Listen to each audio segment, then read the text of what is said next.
सिलीगुड़ी के 47 number ward में बदमाशों द्वारा मनीषियों की मूर्तियां तोड़ने की कोशिश की गई है। आज मेयर गौतम देव, डिप्टी मेयर रंजन सरकार ने इलाके का जायजा लेकर मूर्तियां को देखा। सोमवार रात बदमाशों ने पाती कॉलोनी के पास 10 मनीषियों की मूर्ति तोड़ने का प्रयास किया। मंगलवार सुबह मामले की जानकारी होते ही हंगामा मच गया। पार्षद अमर आनंद दास ने मंगलवार को प्रधाननगर थाने में एक शिकायत दर्ज करवाई। आज शाम मेयर इलाके में पहुंचे और मूर्तियों को देखा। उन्होंने कहा कि निंदाजनक घटना, আমরা নিন্দার ভাষা নেই। জাতির জনক মহাত্মা গান্ধী সহ সমাজ সংস্কারক পঞ্চানন বর্মা এবং অন্যান্য কিছু মনীষী যাদের আদর্শে সারা দেশ এবং জাতি পরিচালিত হয় এবং যারা আমাদের জাতীয় এবং আন্তর্জাতিক সারা বিশ্বে সমাদৃত, তাদের মূর্তিকে এইভাবে লাঞ্ছনা করা আমরা তীব্রভাবে নিন্দা করি।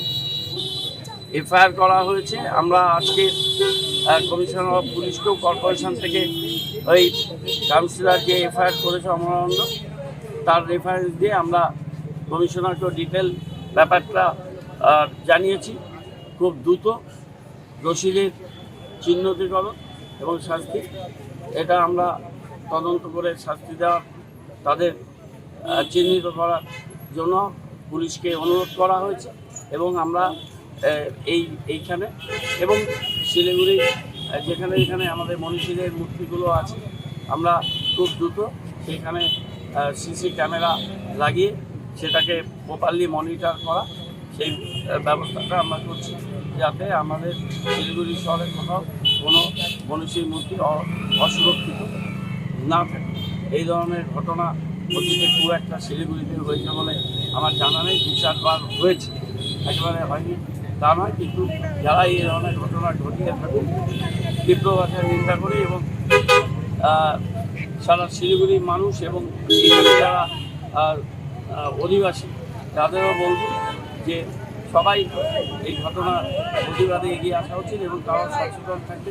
এই ধরনের ঘটনা কেউ সেটা আমাদের জানালে পুলিশ প্রশাসন, পুরসভা, এখানকার কাউন্সিলর, নাগরিক সবাই মিলে আমরা এটা প্রতিরোধ করবো। আমরা এই ধরনের ঘটনার তীব্র নিন্দা কোনো পর্যন্ত কিছু জানা যায়নি।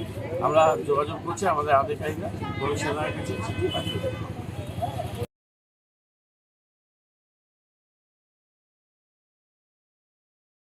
इधर सिलीगुड़ी के विधायक शंकर घोष इलाके में पहुंचे। उन्होंने घटना की निंदा करते हुए शहर की सुरक्षा बढ़ाने की मांग की। मूर्तियों को देखने के बाद विधायक पास के एक स्कूल में गए। वह स्कूल छात्रों से बातचीत भी की।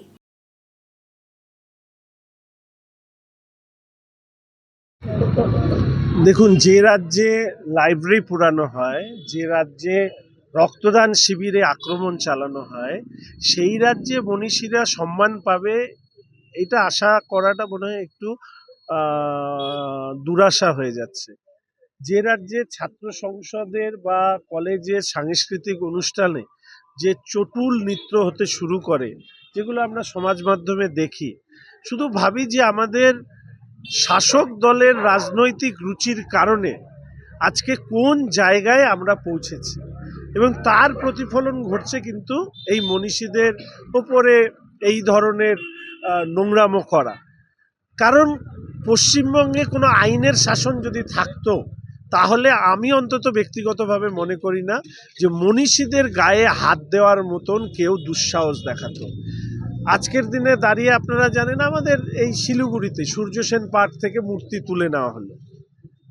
কি না ওখানে কি করা হবে, সেই মূর্তিগুলো কোথায় লাগানো হলো, কিভাবে লাগানো হলো, এবং তার পাশাপাশি আমরা দেখুন সব কাজ সম্ভব নয়, কিন্তু কিছু কিছু তো চেষ্টা করতে পারি। এখানে যে মূর্তি লাগানো হয়েছে আমি জানি না এটা সরকারিভাবে লাগানো হয়েছে না কাউন্সিলর লাগিয়েছেন, কিভাবে লাগিয়েছেন, ব্যক্তিগতভাবে যদি লাগিয়ে থাকেন অর্থ সংগ্রহ করে ইত্যাদি করে, ধরুন এই মূর্তিগুলোর উপরে একটা শেড দেওয়া দরকার। হ্যাঁ, এই ধরনের বিভিন্ন বিষয় আছে। আমি খুব একটা বিতর্ক চাইছি না, আমি শুধু এইটুকু চাচ্ছি যে রাজনৈতিক দলের নেতাদের রুচির পরিবর্তন, বিশেষ করে শাসক দলের রাজনৈতিক নেতাদের রুচির পরিবর্তন না হলে যদি তাহলে সাধারণ যারা, তারা কিন্তু এই অন্যায় কাজগুলো করবার প্রশ্রয় পাবে।